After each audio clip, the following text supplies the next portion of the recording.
o doprinosu sarajevskih Srba, nastanku i odbrani, pa potom kreiranju kompaktnosti našeg nacionalnog prostora, rečeno je, napisano i snimljeno dosta toga.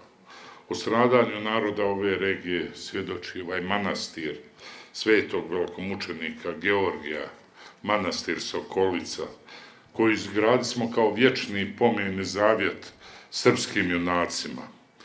Svjestan žrtve koju je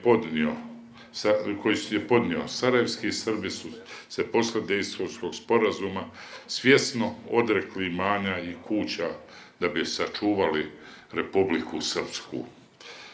Pored žrtve naših junaka i boraca, koji su najvrijedniji i jedino što imaju svoje živote ugradili u odbranu svoga naroda i odbranu Republike Srpske, najveću cijenu su platili i Srbi sa ovih prostora.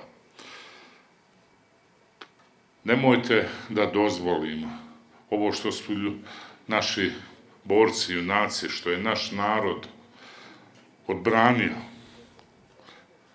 pa smo došli do toga da i međunarodno priznaju sve svjetske sile u Dejtonu na Aranđeldan 1995. godine i mjesec dana posle Dejtona da verifikuju u Parizu cijela Evropska unija i svjetske sile, Sjedinjene Američke Države i Rusija, uz veliki garant nama tada koji je prijeko bio potreban, a i danas nam je prijeko potreban garant naše braće preko Drine, garant naše Srbije.